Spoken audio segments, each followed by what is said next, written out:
YouTube shorts की तरफ से एक बहुत बड़ी खबर आ रही है और खबर यह है कि अब आपके यूट्यूब शॉर्ट्स के व्यूज़ बढ़ेंगे।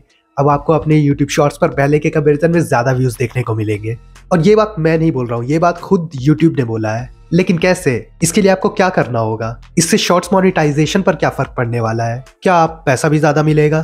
क्या वो 90 दिन में 10 मिलियन व्यूज़ कंप्लीट करने वाला क्राइटेरिया जो है वो कंप्लीट करना आसान हो जाएगा? वीडियो देखते रहो, सब बताऊंगा आज के इस वीडियो में। तो पहले समझ लेते हैं कि यूट्यूब शॉर्ट्स पर व्यूज़ काउंट कैसे होता है। तो जब भी आपका शॉर्ट्स प्ले होना शुरू होता है और वो कुछ सेकंड्स के लिए प्ले हो जाता है, उसके बाद आपके यूट्यूब शॉर्ट्स पर व्यू काउंट होता है। कितने सेकंड्स प्ले होने पर व्यूज़ काउंट होता है ये यूट्यूब ने क्लियर नहीं किया है, और शायद ये क्लियर कर पाना इतना ईजी भी नहीं है, क्योंकि हर शॉर्ट्स जो है वो अलग अलग ड्यूरेशन का होता है, अलग अलग लेंथ का होता है। तो व्यू काउंट करने के लिए क्या एल्गोरिथम यूट्यूब यूज़ करता है ये यूट्यूब ही जानता है। बस हमें इतना पता है कि कुछ सेकंड्स के लिए शॉर्ट्स प्ले होना चाहिए। ऐसा नहीं है कि आपका शॉर्ट्स प्ले होना स्टार्ट हुआ और किसी ने स्वाइप कर दिया तो आपका व्यू काउंट हो गया, या फिर आपका शॉर्ट्स जो है वो लूप में चला गया और वो रीप्ले में गया तो रीप्ले का भी व्यूज़ काउंट हो गया। तो ऐसा नहीं होता है। तो ये तो बात हो गई कि अभी तक किस तरह से व्यूज़ काउंट होता है, लेकिन इसके अंदर आने वाला है एक अपडेट जो कि 31 मार्च से एप्लीकेबल होगा।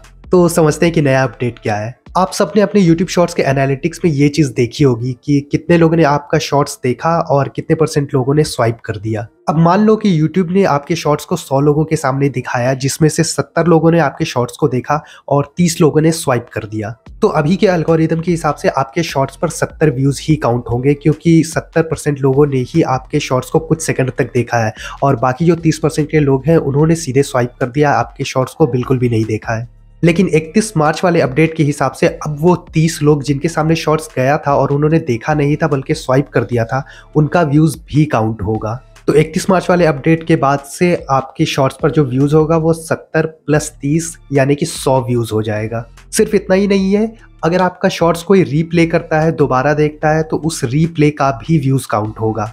जैसे आपने बहुत सारे लूप वाले शॉर्ट्स देखे होंगे जिसमें वो शॉर्ट्स दोबारा कब प्ले होना स्टार्ट हो जाता है ये पता ही नहीं चलता है। तो इस तरह के शॉर्ट्स जब भी लूप में जाएंगे और दोबारा प्ले होना स्टार्ट होंगे तो उस रीप्ले का भी व्यूज़ काउंट होगा। अब मतलब कि नॉर्मल व्यूज़ के साथ साथ दो और तरीके जुड़ जाएंगे जिनकी वजह से आपके शॉर्ट्स पर व्यूज़ आएंगे।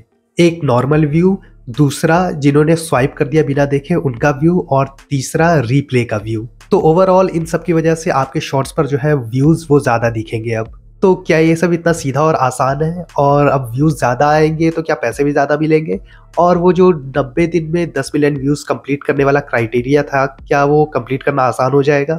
तो इस चीज़ को समझने के लिए हम लोग वापस से उस 70 और 30 वाले एग्जाम्पल पर जाएंगे कि यूट्यूब ने 100 लोगों के फीड में आपके शॉर्ट्स को दिखाया, जिसमें से 70 लोगों ने आपके शॉर्ट्स को कुछ सेकंड के लिए देखा और 30 लोगों ने स्वाइप कर दिया बिना कुछ देखे। तो अब यहाँ पर चेंज ये है कि पहले जो 70 व्यूज़ कहला रहा था वो अब 70 इंगेज्ड व्यूज़ कहलाएगा। तो ओरिजिनल जो व्यूज़ था उसका नाम चेंज करके अब इंगेज्ड व्यूज़ कर दिया गया है। तो अब आपके शॉर्ट्स पर 70 इंगेज्ड व्यूज़ होंगे और 100 व्यूज़ होंगे। ये सारे जो चेंजेस हैं वो 31 मार्च या उसके बाद अपलोड किए गए शॉर्ट्स पर लागू होंगे। उसके पहले जितने भी शॉर्ट्स अपलोड किए गए हैं उन पर ये सारी चीज़ें अप्लाई नहीं होती है। और मोनेटाइजेशन के लिए देखा जाए तो जितने भी कैलकुलेशंस होंगे वो इंगेज्ड व्यूज़ पर ही होंगे, ना कि आपके शॉर्ट्स व्यूज़ पर। तो पहले जो आपका 70 व्यूज़ था वो अब 70 इंगेज्ड व्यूज़ हो चुका है। तो ओवरऑल कोई फ़र्क नहीं पड़ा है आपके मोनेटाइजेशन के ऊपर, क्योंकि मोनेटाइजेशन के लिए इंगेज्ड व्यूज़ ही काउंट होंगे।